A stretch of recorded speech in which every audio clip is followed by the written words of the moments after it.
Tonight on St. Louis Chronicles, our home movies bring us glimpses of the past. The days when Union Station still had trains, and the Admiral cruised the river. Relive an afternoon at Sportsman's Park and take in the view from high above the Highlands.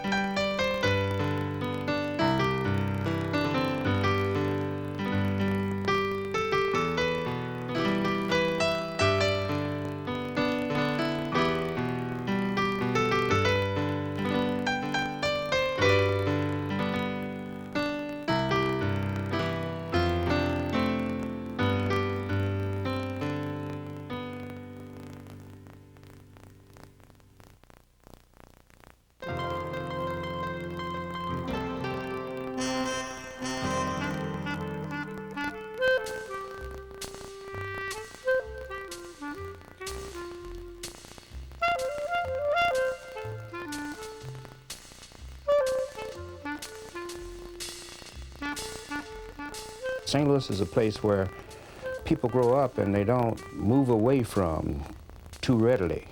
They sort of stay right here in the city. My past and growing up here is really, it's what's made me who I am today.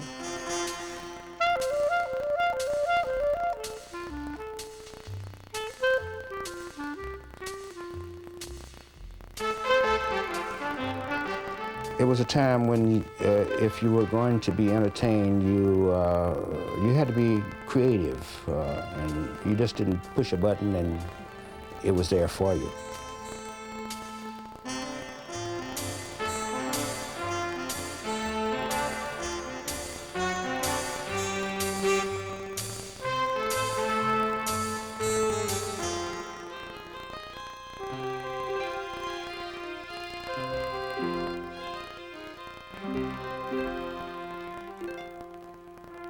You can't imagine living as long as I've lived. I have so many memories, thousands of them, images.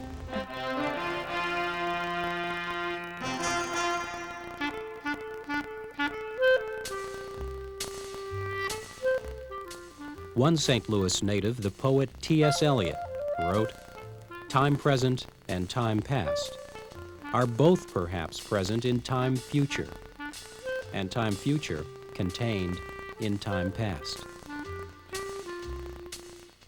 Memories are not just things that are gone. They are all around us, teaching us and making us smile, reminding us of who we were and who we are. Maybe no memories are as strong as where we lived. I grew up on the hill. The community was a really unique one. What I got the sense and what I felt was very protected. It was really a safe place to grow up. Everyone left their door unlocked. It felt like the kids owned the night. I mean, we would lie in the grass on our backs and look up at the clear stars and the moon, and we would just talk about, do you really think the earth is revolving that fast? And almost in talking about it, the ground felt like it was vibrating.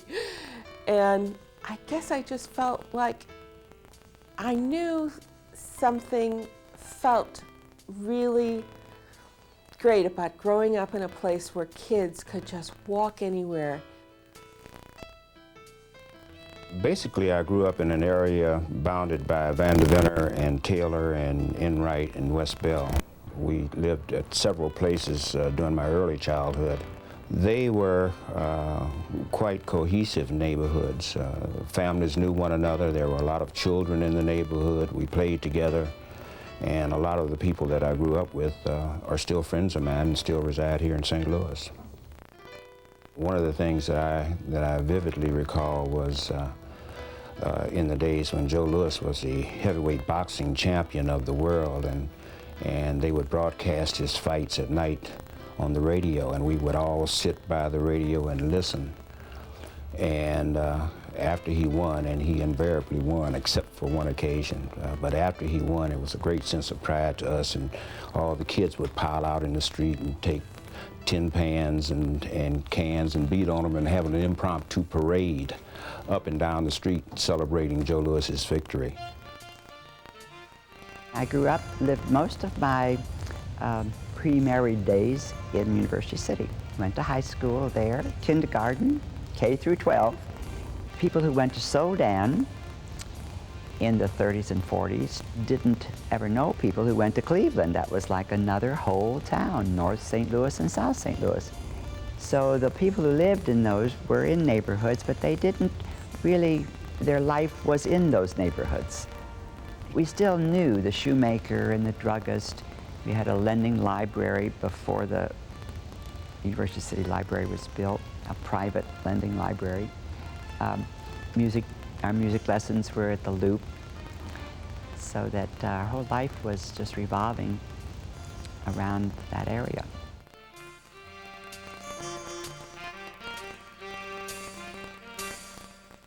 My life was shaped on those two neighborhoods, the one between Taylor and the Newstead on Washington, and the one between Goodfellow and Clare Avenue, the 5600 block of Greer. That was my world for the first 17, 18 years of my life. And I look back, and a wonderful world it was. A wonderful world. What made that neighborhood unique for me, because of the restrictions on where blacks could live in this area. I lived across the street from teachers, so-called professional people, or what would be called the upper middle class now, and doctors, prominent people who, but they lived in the neighborhood in these big houses that became available. So you had this mix. My dad was a laborer,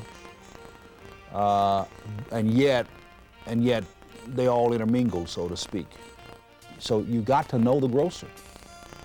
You got to know the butcher. The thing I liked the most about it as a child growing up on the hill, I knew who owned the restaurant on the corner as we passed that restaurant front, and I knew who owned the White Rose where we got our ice cream, and I knew the market across the street, the old Danny's, that had our family bill there when we needed groceries, and crossing the Columbia show, I could see the billboard of what I'd get to see that Saturday. Growing up on the hill, I would say it was 85%, 90% Italian, and we were an Irish family. And they cared and looked out for my sister and I just as much as they did their own. And I grew up just loving our differences, sharing spaghetti recipes with my mother's corned beef and cabbage. And then for a year, we lived at 1010 North Taylor, which was an all-black neighborhood, and made all new friends, and really loved the differences in our culture there. It was still a sharing experience.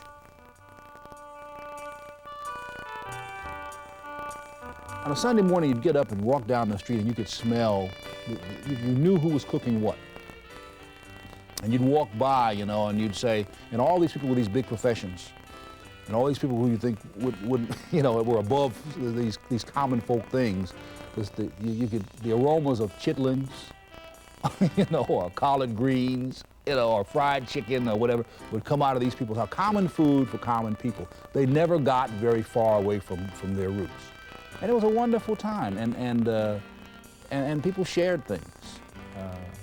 My mother was a star in the neighborhood because she had the whitest wash in the neighborhood. They would measure their success as parents by how white the wash was, and she would not use bluing. They used to have these Rinso blue and all these things. They put bluing in it. When you put it in the sun, it would make your wash look kind of blue and look a little whiter. Mother wouldn't use it.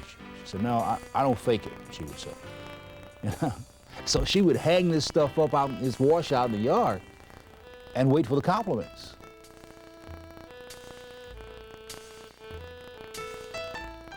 I grew up just all over. We moved 32 times before I was 21.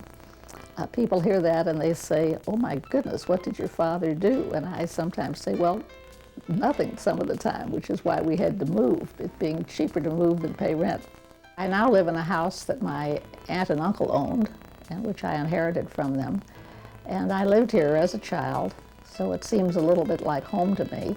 One of my memories of my aunt is that she always scrubbed the front steps every Saturday with scrub brush and bucket, and everyone scrubbed front steps on Saturday. The steps had to be gleaming white. That was one of the traditions of being a South St. Louis housewife. People did things in those days they don't do now. They scrub their front steps. There must be some kind of indenture in those stairs at 4415 Washington because I scrubbed them so much. I had to scrub them and we used to have to use Ajax cleanser. I got to hate Ajax cleanser because of that. And we would scrub it in the middle of the winter. We had to scrub it because and the porch was made of tile, see? And there was all of this marble on these stairs, and those same stairs are still there. We would scrub, you know, and that's what we had to do. And people did stuff like that. I mean, people made a way in those days, and they made a way because they had to make a way. One thing that was quite different in those days was the degree of safety for a child traveling around town. I could get on the streetcar in front of my aunt's house on California Avenue, the Bell Fountain car, which, by the way, in South St. Louis, we pronounced Bella Fountain. And I would take the streetcar down to South 18th Street, where my grandmother and grandfather lived, and get off the streetcar. And usually I would stop at the Carner Grocery there. And I can remember people there would know me. The lady who ran the store would say to someone, "That's Mrs. Start's granddaughter." And someone else would say, "Oh, it is. Yes, that's George's daughter." And then I would get a loaf of bread, and they'd say, "Remember, you want a loaf of bread with the Union label, because that's what your grandfather insists on. He was a railroad man."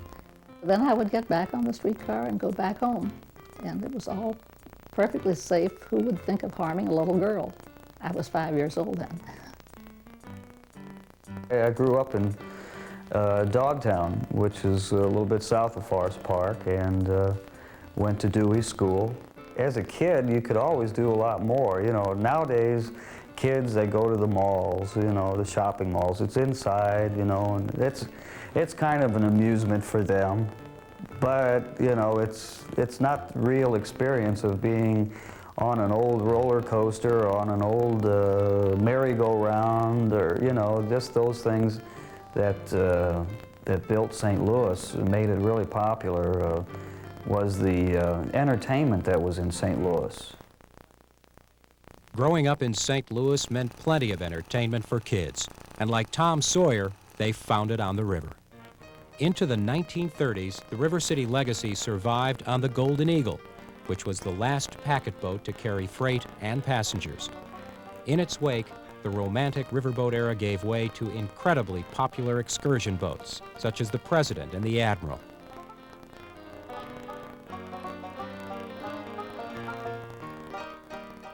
When I was 6 years old, we made our first trip to Florida. And my father always liked to do things in more of a fun way than just the normal, average, routine way. So he decided we would take a riverboat down the river to Shiloh, Tennessee. This would be educational for me. We would get off at Shiloh. We had our Model T Ford on board with us, and then we drove to Florida. This worked out just fine. However, what I remember more than anything wasn't the battlefields at Shiloh, Tennessee, but the fact that we could have 3 desserts on the boat. The very first night at dinner, the waiter came over and said, "What would I like for dessert?" They had ice cream, pie, and watermelon. 3 desserts. I said mischievously, "What if you want all 3? We were on that boat, I suppose, 3 or 4 days. I can remember seeing the Ohio and the Mississippi rivers coming together, and the vast expanse of water. I remember getting off the boat at Cape Girardeau and walking up the cobblestone hill. It was quite an adventure. We went on the Admiral's Kids. I forgot that. Oh my gosh, I forgot what that felt like the first time as a child.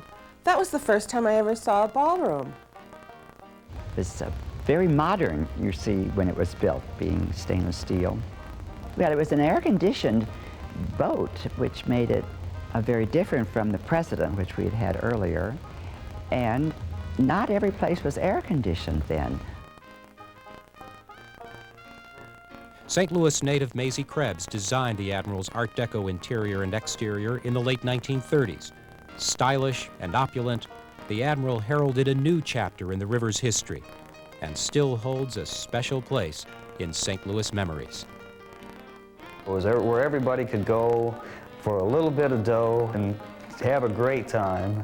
You know, have a sandwich, drink some sodas, and you know, eat some popcorn, just watch the river, look at St. Louis. You know, you'd see the different neighborhoods as you were sitting up on top of the Admiral, and you'd look at South St. Louis, and you'd see all the old architecture along the river, and maybe once in a while you'd see somebody out there on their back porch waving at everybody on the Admiral, and the Admiral would give it the toot of the blast the horns of the calliope, you know, the music of that.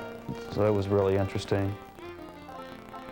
In high school, my sorority had the Cinderella Cruise, which was our prom on the Admiral. We wore prom dresses with crenolines under it. They were just precious. They might seem hokey to people now, but our dates would bring us nosegays or flowers. It was really a wonderful time. St. Louis is a river city, and to see the city from the river is really the way to do it. Even in a river city, the railroad had long been a faster way to travel, and one which offered its own brand of adventure. I love the railroads. It was a great occasion just to go down to the station. There was a romance to it. I just loved to ride the trains and to go through the different parts of the country and look out and to see it. So it was always a big thrill to, number one, ride the trains, and then just to go down there to pick somebody up at the train station. You could walk down and they would get off the train and you could greet them, or they were leaving and you could get on the train. It was a busy, busy place. Union Station was impressive. It felt huge. So many people going in every direction, and then the porters would tell you which train, and we were walking between these trains with all the steam coming up from the trains and all these people and porters all calling out different numbers and times. There was a lot going on. You dressed up to travel. You didn't, you see people getting on airplanes now and they're very casual, but people did dress to get on the train. Had a special smell to it, the trains.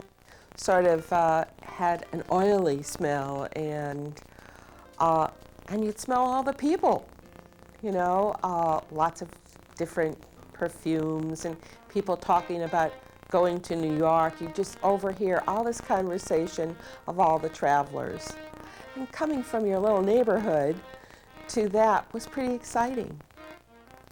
Oh, it's exciting because you could see that steam locomotive coming in and all this steam coming out and this smell. I can't describe it, but I can smell it. And then you had to step back, and then they got off the train. It was very exciting to meet people. I traveled on the train during the war. That was the only way to travel. We didn't have any gas to drive. We didn't have a car to drive. Airplanes were prohibitively expensive, so there was the Greyhound bus and trains. And trains were very comfortable and a wonderful way to travel. I still like trains.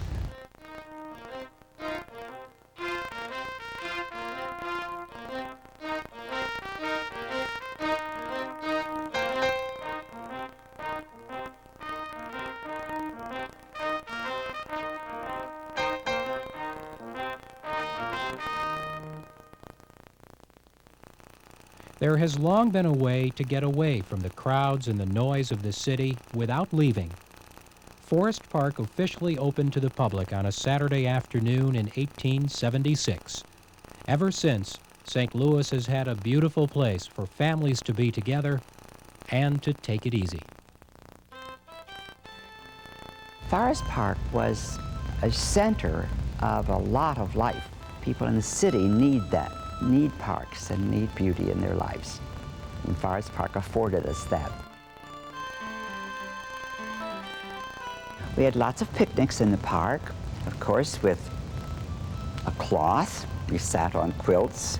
We used special old china and old silver that Mother kept just for picnics. We didn't have paper plates, paper cups, and all those things. I almost felt like it was practically in my backyard, because growing up on the hill, it was just a couple of miles away. I can go right now and put my hand on a tree I used to climb when I was a kid. Quite often, families went and slept in the park overnight just to get relief from the heat. This was in the days before air conditioning was universal. The picnics, my mother would always, she would rarely tell us we were going to be going. It was almost always a Sunday. But we began to know the signs that we were going to be going. I mean, if she started frying chicken at 9 o'clock in the morning, we were going to the park, and we would get very excited about that, you know, because it was a chance to get loose, get out of this urban situation. The zoo was a great place to visit. I remember that they had an elephant out there called, I think her name was Miss Jim. At times they would let you ride on Miss Jim's back, and that was a great occasion. I think Miss Jim had been purchased through contributions and donations that were made by the school children of the city of St. Louis, so we sort of had a special affection for her. I just felt it was a privilege to see all these wonderful exotic animals at the zoo. I felt very sad about the gorillas because our gorillas used to have a very small housing. You know, in the beginning as a child, I can remember, gee, these gorillas, and they didn't have much room to do anything. I go back to the days of Phil the gorilla, who's lionized out there. I couldn't stand Phil. Couldn't stand Phil. I thought Phil was the most rude animal in the world, and I never could understand why people loved him so. I'm going to be, the ghost of Marlon Perkins is going to come back and get me. But I was a kid, I hated Phil. He always splashed water on me. It seemed as though he was aiming at me. And I'd go out there now and look at the statue, and I would have splashed water on it. I mean, I couldn't stand that gorilla, and everybody loved Phil. When he died, I mean, you'd have thought that, and he was a celebrity. I mean, I understand now looking back, but as a kid, you know, you go out there and you go, hi, Phil, and he goes, you know, and his sloppy gorilla water. If you went to the zoo early, and Phil got you early, you were miserable the rest of the day because the water stunk. I mean, you know. But the zoo was our thing.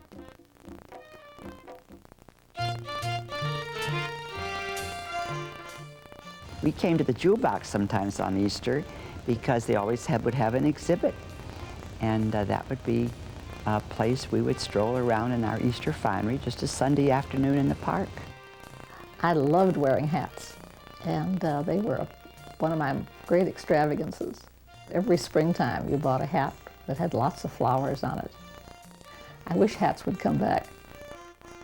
When I was a youngster, maybe third grade, my family was quarantined because we had scarlet fever. They quarantined homes always for those communicable diseases. And I thought it was just great. I didn't have to go to school. My mother probably looked at this situation much differently. My father was very ill. My sister was getting over the scarlet fever. And we had to go to the park, as I remember, every day to be away from people and still be outdoors.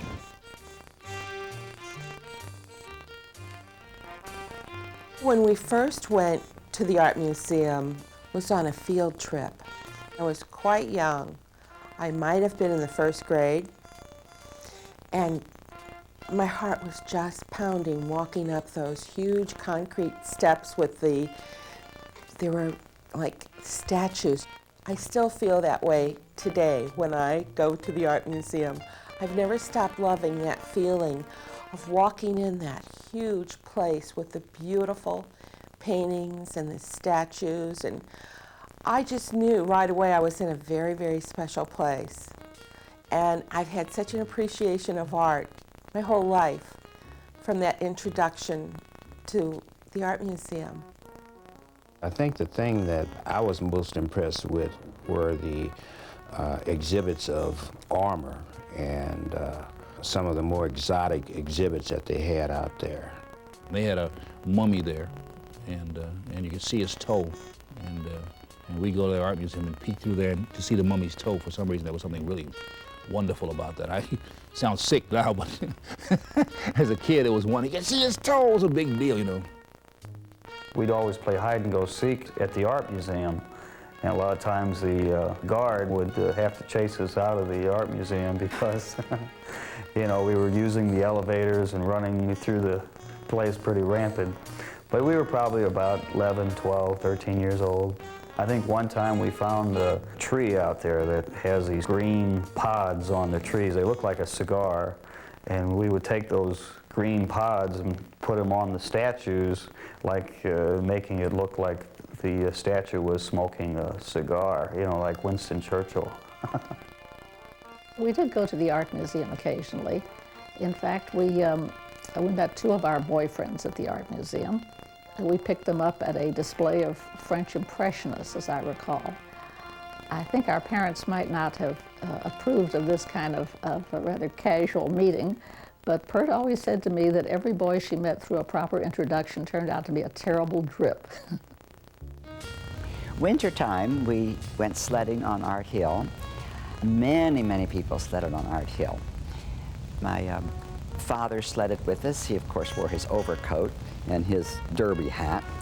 Mother came running down the hill because we had tumbled off the sled and had a coat with a big fur collar on it and galoshes that had to have heels in them, stockings, of course, and came running down the hill to rescue us in all that finery. We had a Flyer Express sled that my sister and I and my dad on the back would go flying down Art Hill. And I'm thinking the whole way, is he going to be able to stop before we get to the lake? And we always did. And there were people on both sides, just kids and their parents, trekking back up to the top of the hill to go flying down again. That was always a lot of fun. We came here to the Muni Opera. As far back as I can remember, we attended the opera. Whether it was 100 or raining, we still came to the opera.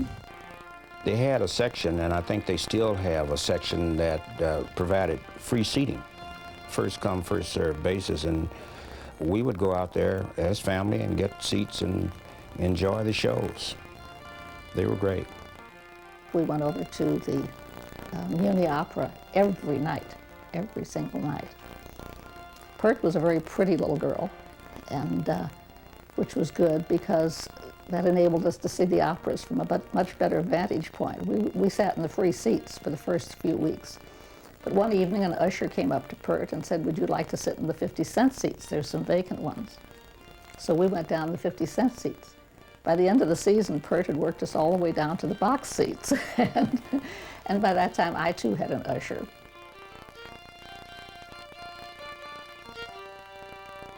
As a youngster, I can remember our family with our grandparents, aunts and uncles, and all my cousins.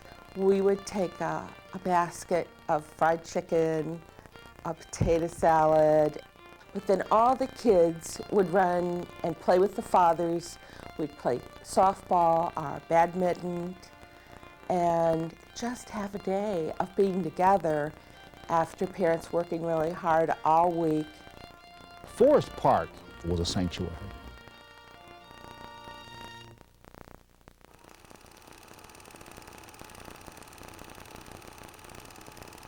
These were the days when getting there was half the fun. In fact, when the streetcars were running, you didn't even need a destination. You'd just hop on board, and the city was yours. We used to ride the streetcar all the time. It was a regular way of getting around.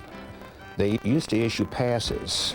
There was a time when you could get a pass just to ride on Sundays, and that was a form of recreation, too. We would go streetcar riding.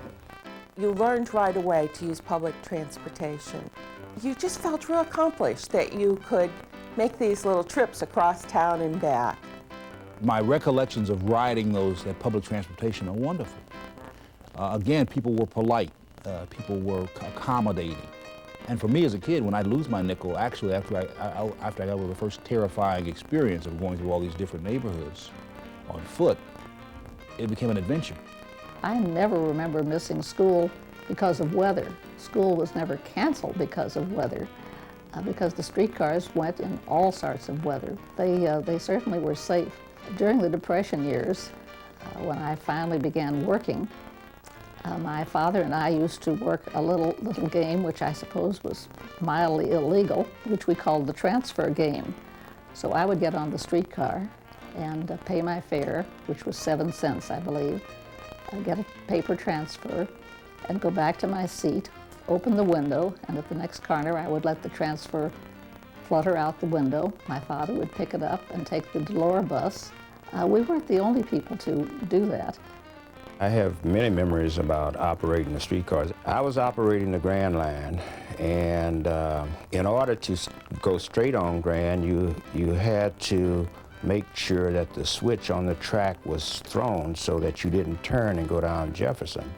It was also a stopping point to pick up passengers, and I had stopped to pick up passengers, and I had Grand Avenue on the streetcar, and we all thought we were going down Grand until I started up, and the car suddenly made a turn and started going down the Jefferson Avenue line, at which point everybody on the streetcar screamed and hollered, "I thought this was a Grand Line," and I said, "I thought it was too." I can't tell people how wonderful a streetcar ride was. And then it would rock gently back and forth, and it would make this popping noise. And for some reason, it was very wonderful to hear that noise. It would go pop, pop, pop, pop, pop, pop, pop, pop. You know, when you're a kid, I mean, you're so in tune to all this stuff. And you look out the window and you pass these, because the streetcar didn't run on the streets. I mean, it did. But large parts of streetcar rides were through what would have been sort of alleys. You went through people's backyards, and you saw the backyards of their lives, so to speak. And of course, in those days, a lot of activities were in the backyard. So you'd look over and you would see so-and-so doing the wash, or such and such playing with his kid, or some guy working on an old beat-up car, which may not seem interesting now, but it was like, it was an ongoing movie as you looked out the window, because you would pass these things and you would see each person's life seemed so different based on what you saw in that backyard. It was a fascinating experience. It was very easy to get around on the streetcars. We went to Forest Park Highlands a great deal. Wonderful place. Our school picnics were at Forest Park Highlands. In the summer, you had the one event that you really looked forward to every year, and that was our school picnic. We'd parade all the way to the Highlands. There were always picnics in the St. Louis area. Every school had a big picnic, and every picnic was preceded by a parade. Some kids played instruments in the band, and some kids were majorettes, and I was lucky enough that I made it to be a majorette. That was a big event in my life. Your heart would just start pounding when you could see the Highlands, when you'd see the rides in the background and that you were just a couple blocks away. You were really excited because you knew your mother'd be there with the table saved, with a picnic basket on our table, and hopefully your friends, their table would be nearby. Mama and all the aunts would make potato salad and pack it in the blue mason jars with the zinc lids, which I now sell as antiques. And we would have ham. I couldn't wait till I was 11, 12, and knowing I'd get my first kiss with the boyfriend that I liked all through school. And it seemed like all the girls would talk about that. Did Tony ask you to go on the flying turns? And it was your first kiss. They had a wonderful dance floor, but I was not allowed to go there because my mother did not think that was a proper place to go. She did not disapprove of dancing, but she didn't approve of dancing in public. It seems to me the Comet was the roller coaster. That was exciting. Kids would go on that all day long.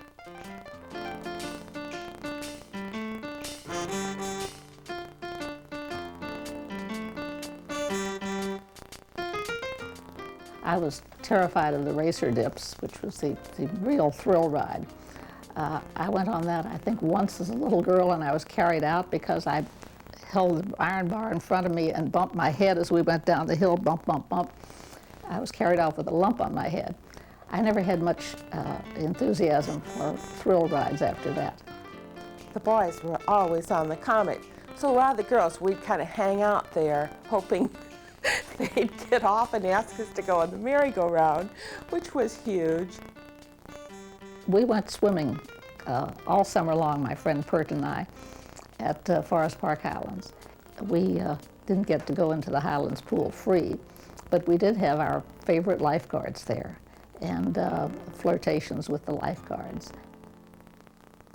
During about 1963, I believe it was, we saw the fire from the Forest Park Highlands. And we had been, another one of those days where we went over to the park and we came back and the smoke was coming from the Highlands. And we were coming across the Hampton Avenue Bridge about that time. And we could see the smoke slowly. It wasn't a big fire when it first started, but later on in that day, I think the wind had caught up and engulfed the whole thing except for the Comet, which was the roller coaster. Those things, you know, I think they stick in your mind when you see something being torn down or being devastated or a fire or something. They really do play a big, important part in your life and the things that you believe in later on in life, the basic things. I think those really do play a big part.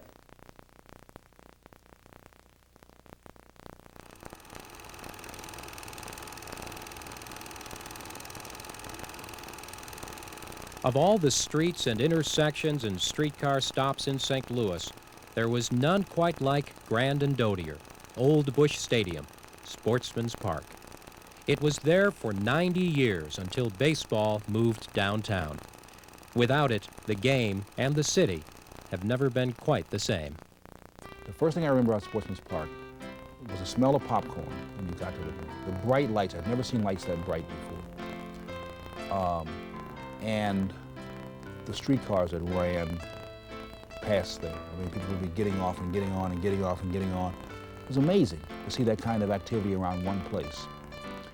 And I walked in, the green walls, the green grass. I've never seen grass that green. And how much larger than life all the players seemed. It was a feeling like you were in an old building, but you were had a sense of history behind it, you know, with all the old baseball legends that played there over the years. The stadium was so small, so compact. The smells of the popcorn, the smells of the hot dogs, all of those things added to an atmosphere. This is a baseball park. This is not a sideshow. You know, this is a place where grown men play children's games, and all of us wish we could be one of them. That was the old Bush Stadium. You'd see peanut shells everywhere, just about even. They never did really clean it up so good, but as a kid, it was real exciting, you know. You go to the park and maybe see Willie Mays or somebody there that's one of the best top baseball players. When I was about 20, my boyfriend had a pre-season game ticket with all of his buddies. Well, one of the fellows couldn't go, so he said, "Come on, you can go with us." So I loved it. I'm with all these neat guys seeing this preseason game where the Cards played the Yankees. And we're at the box right behind first base. So Mickey Mantle, Roger Maris, and all of these fellows are like turning around and talking to all the fellows, and one threw a ball over to us, and that was just really neat to see them. I would sell pop bottles, something else you can't do today, 2 cents a piece, to make the 75 cents so that I could go down to the bleachers, sit in the stands. I'd go by myself, or with my brother, didn't matter, as long as I had my 75 cents. Popcorn was a quarter. You know, if I had $1.50, I was set. Go to a Cubs doubleheader, man, that was heaven. That was a great era to go out to the ball game and to sit in the park and to watch what was going on out there.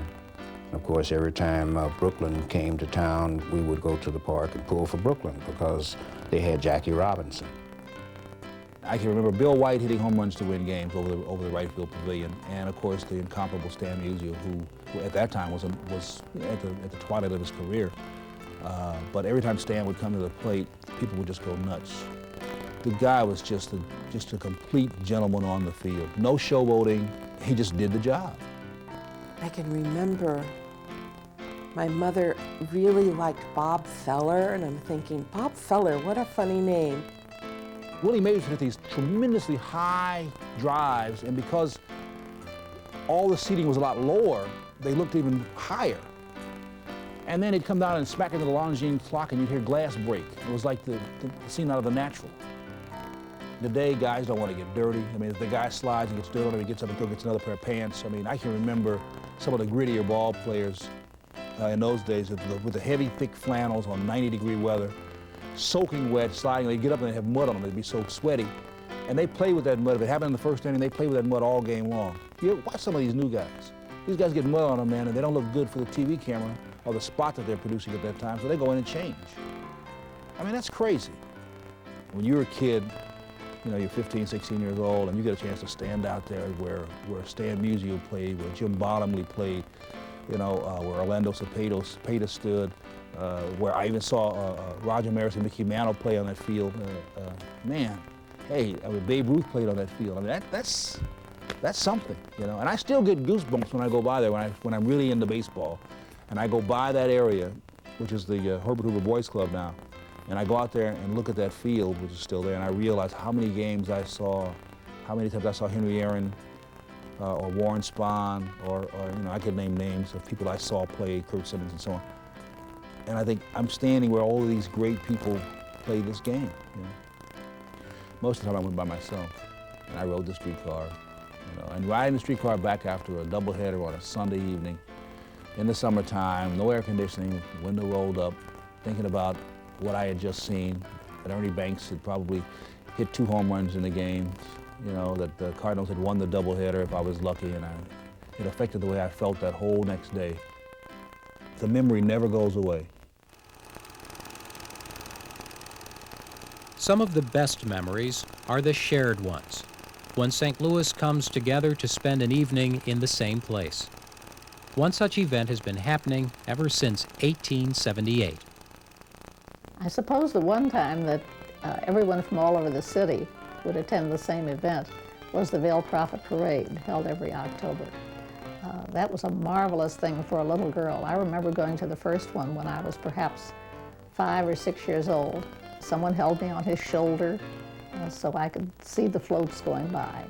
And it was really a kind of fairyland, all the beautiful, beautiful lighted floats going down the darkened streets. The VP Parade was something that we all looked forward to.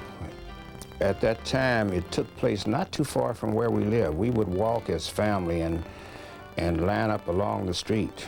I remember it used to come down Olive near Vanderventer, and there was a streetcar line on Olive, and a lot of the floats in the VP Parade were pulled by horses. The floats were connected to the trolleys, and that's how they were powered. We always went to the VP Parade. That was probably one of our big events in the fall. It was big at school because the next day in drawing we would have to draw our favorite float, and we'd write stories about our favorite float. My father knew the city very well since he was raised in St. Louis also. Would always know just a little alley that you could pull up in, and you'd come up just as the police closed the ranks, and then we could sit up on the car or on his shoulders or on the hood of the car and see the parade.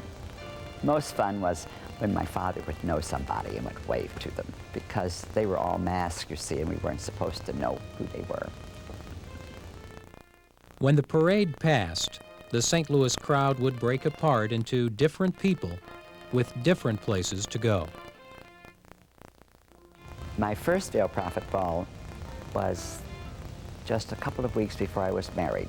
Went with my parents and my fiance. So that was a special one. But no other ball had those Bengal Lancers, nor the pomp and circumstance that the Veil Prophet had. The Queen of the Veil Prophet, the next morning on the front page of the Globe Democrat, would be there with her bouquet of orchids. It was something everybody in the town knew about, even though they were not invited to the ball. When Veil Prophet Week began, It was a Sunday that we'd have the Sunday paper would come out with all the maids of his mysterious veiled prophet that would appoint the Queen of Love and Beauty.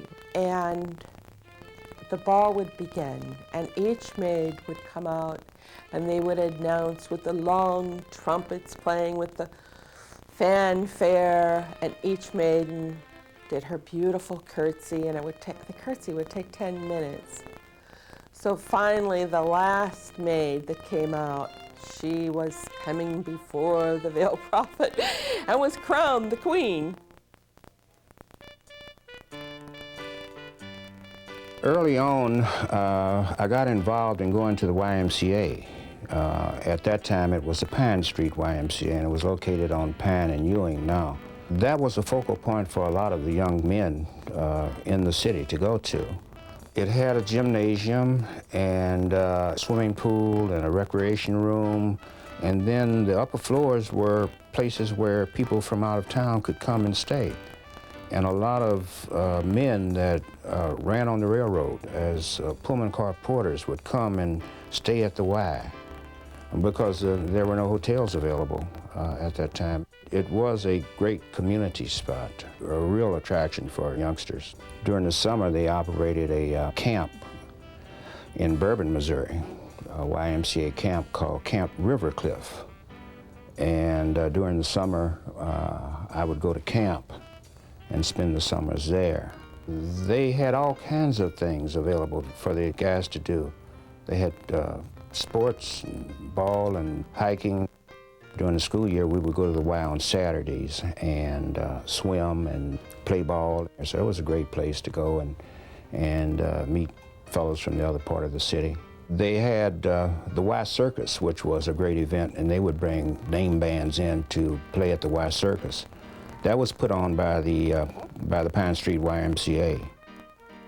It was a big deal to go to the Y Circus. It was a form of entertainment that a lot of black kids didn't get very often. The kids in the area would participate and dance and go through gymnastics.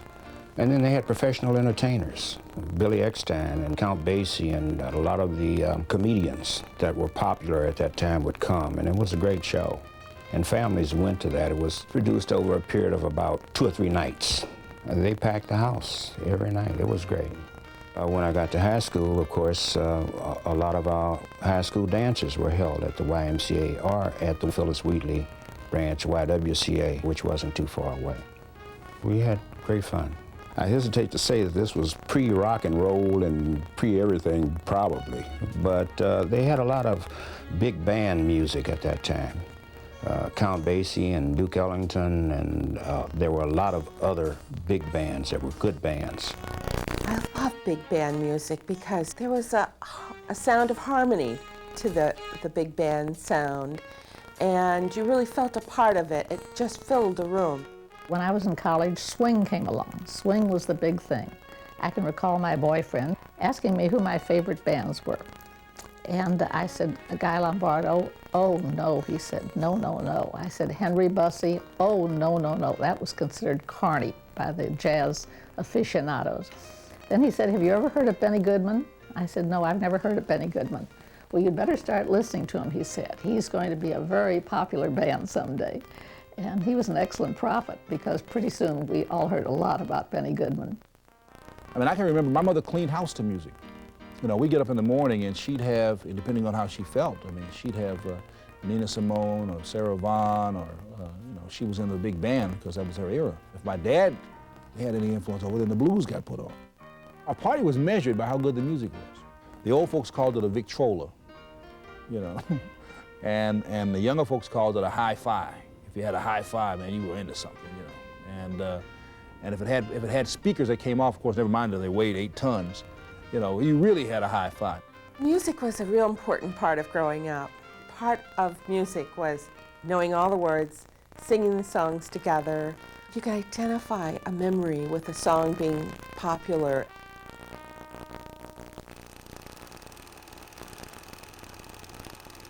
When we remember music in St. Louis, we remember Gaslight Square. World famous in its heyday in the early 1960s, the legend and the spirit of Gaslight Square live on. My first visit there was my dad took us down there in 1959 when the tornado came through St. Louis. About that time, it knocked over the Channel 2 tower, hit part of the arena, and then it swooped over to the Central West End here to the area of Boyle and Olive, and it was devastating. I don't really remember quite a lot about it, but I can remember there was a lot of rubble and bricks and ornaments in the middle of the street. And that's all it was all about, was taking something from nothing and turning it into something grand and great. And that's what they did. They took old warehouses that were basically shells of buildings and put crystal chandeliers in these buildings. They made bars out of old croquet balls or old telephone booths. And the music that was there was jazz, blues, early rock and roll, country music, bagpipers from O'Connell's, just every array of, just a kaleidoscope, really, of everything in that one little, small, two-block area of Gaslight Square. Everyone came to Gaslight for the social life of St. Louis. It was the hot spot to go. It gave you a sense of great variety. You know, you weren't just limited to going into a club and listening to music. There were dining places, and there was live theater on Gaslight Square. The first thing you would notice is the aroma in the air. You'd smell the steakhouses, you'd smell the coffee houses, you'd smell street vendors out on the street selling shrimp or peanuts, and then you would go into the clubs. And then you're talking about 103 gas lights in one area, all neon lights on all the buildings. Just the people, it would take 15 minutes to go from one corner of Boyle and Olive down to Whittier on a streetcar. That was the first place I saw people mix races and not care. I mean, people just, you were there to have a good time. It was like Mardi Gras, so to speak, 5-6 nights a week. They would open the doors and these sounds would mingle as you went by. You'd see girls in spaghetti strap dresses, and the guys were dressed in silk suits, and it was real important that you looked real good, because you were bound to run into someone that you knew. In fact, that's why you were there, to find someone that you knew. It was the people that made Gaslight Square too, but it was also the sense that people believed they belonged there. There were people from all over the city and all over the country that came there, and it was an easy mix. People felt comfortable. You could walk to your car and not worry about it. People didn't worry about who was standing next to them or sitting next to them. In the summertime, they would leave their doors open, and so it was part of the draw. You'd walk by and you hear people laughing, and you know, it might be Lenny Bruce, it might be a young Bill Cosby, it might be the Smothers Brothers, it might be Phyllis Diller. They weren't stars then, but they were still funny. On an average night, you would hear Miles Davis. You'd hear, of course, Singleton Palmer over at the Opera House. You'd hear, of course, the Smothers Brothers. Barbra Streisand had her starts there. Quartet Tres Bien. A lot of the great blues pianists like Roosevelt Sykes, Chuck Berry. You just name anybody of the 60s, and they had a lot of stop-offs here. Even Tiny Tim and Red Fox, Johnny Carson. Some of the big business discussions that went on in this city ended up in Gaslight Square over a meal, possibly at the Three Fountains restaurant or Smoky Joe's Grecian Terrace. Smoky Joe's was a Greek restaurant where all the ball players used to go. So you saw all the Cardinals and all the visiting teams. It was wall-to-wall people on the weekend. May Wheeler, who's a very fine jazz singer in St. Louis, she still says today that when she drives through that small block, she can still see the people, and she senses that feeling. There's like a drum beat, a heartbeat, which a lot of people believe is like the heart of St. Louis. So it's in her, it's in a lot of people. And it's really what it boils down to is that it is more than just memory. It's more of a heartful thing that this Gaslight Square produced. Gaslight Square is part of a lot of people here in St. Louis still today. All of these gifts from the past are just a part of me. The greater part of my life, the common thread running through all of it is life in St. Louis, and I'd find it very hard to think of living anyplace else.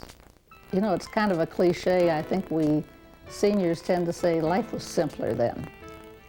And maybe it was, but sometimes I really wonder if it was simpler. When I think back to my teen years, when the Depression was going on and we didn't know how we were going to get food to eat, how we were going to pay the rent, even when the rent was $4 a week for a furnished room. Life wasn't very simple then. My biggest dream is to own the house I grew up in on Washington and to be able to live there again, because I was happy there and because the world was a lot simpler then. But then the world is a lot simpler when you're 8 years old. I mean, I know there are problems here, but there are problems everywhere. St. Louis is a harder nut to crack than most. So I go on and try to put forth the best foot I can as a human being. If we all do that, eventually some of the values that we've lost will return. As long as we have the legacies of the past to look at, to hold on to touch, as long as we have people around who can remember and can understand why it seemed so good then, just maybe we can recapture it. Just maybe.